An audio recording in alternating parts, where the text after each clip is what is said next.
Well, I'm pretty excited about Cameroon qualifying for the Rio Olympics. You too? Women went big, but that's not what we're going to talk about today. Bill Ferguson, the former USC men's coach, and I like to chat it up mostly about the MPSF. And Bill, in light of Ball State having a big victory the other night over Loyola, and Ohio State's red hot, and Penn State's Penn State, but let's talk MPSF. Right. Heading into a weekend where kind of an interesting slate. There were Wednesday night matches, but BYU, which is a couple of games back, has a double at Cal Baptist. A good chance for BYU, for example, to get right back into the mix. Yeah, that's going to be an interesting one. Cal Baptist is starting to hit a little bit of a groove right now. They're serving the daylights out of the ball, and their gym is tiny. It's kind of akin to the old North Gym at SC. Ceiling's low, fans are right on you. And, if a team gets really hot from the service line, you're dealing with the ball possibly bouncing off the ceiling and coming back down off a serve receive. But you got to play it then when that happens? Yeah, you can still play it. So, yeah. And BYU's used to playing in a little bit bigger arena. So that could get interesting. But I do, as much as we've been talking about Long Beach and UCLA, Stanford's quietly been doing their thing. They're up in that mix with 2 losses up at the top. BYU having 2 losses, but only six wins to everybody else. Above them's 8. But BYU's got a pretty decent schedule ahead of them. When I say decent, I mean manageable. They're at Hawaii in a few weeks, which could be tough with the crowd. They have Pepperdine at home.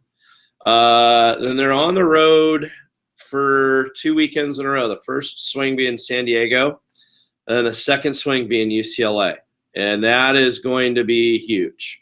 And correct me if I'm wrong, BYU is the preseason favorite, right?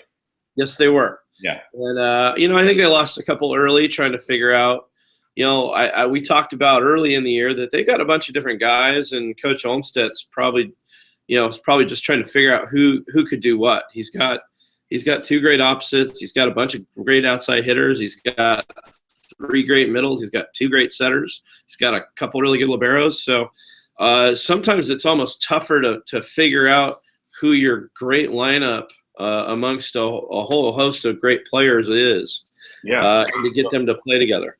Let me ask you, because last week we had a lot of really interesting results. For example, Stanford beat Hawaii. Then Hawaii went to USC and split. USC beat them the second night, which, of course, I think everybody was surprised about. It was a 5-setter.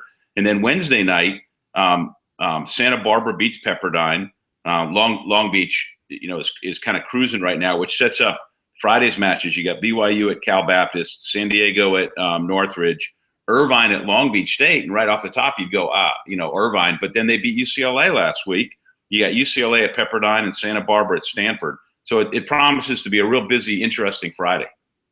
Yeah, for sure.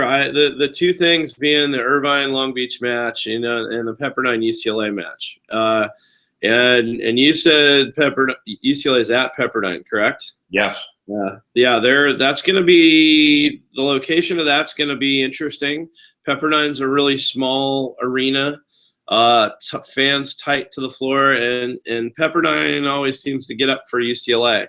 Pepperdine's a little up and down because they have real youth and inexperience at the pins. They got 2 young outside hitters that are inexperienced, and Matt Tarantino is playing opposite, who's a venerable senior, but he's been doing most of his work in the middle. So Pep's going to have to work through that. They're going to win some matches maybe that people don't think they should. They'll probably lose a couple that people don't think they should, and then they'll probably take care of everything else in the middle. But that will be interesting. And then Irvine at Long Beach Irvine's scary because they can serve the daylights out of the ball. They're not passing to have much consistency, but if you got a team that gets hot from the service line, then things change real quick.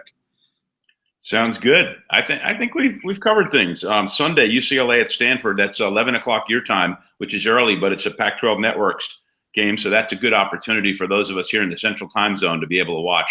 I got to be honest; those late night Pacific Coast games or Hawaii games, I'm long asleep by then. Are you? Or are you just jealous that the weather's nice? Well, no. In Baton Rouge, Louisiana today, let me tell you, it's Chamber of Commerce Day. We're supposed to get about 70, low humidity, which for us, anytime you have low humidity, is nice stuff. It's nothing where you are, but as we say, Bill, my LA versus your LA. And, I'll be out there in 2 weeks. Looking forward to seeing you. Absolutely. Tell everybody on their calendar, March 26th, UCLA at Long Beach State. I think that's going to be just as big as if not bigger than the UCLA BYU matches here coming up in a few weeks. All right, Bill Ferguson, you take care. All right, you too. Thanks, Lee.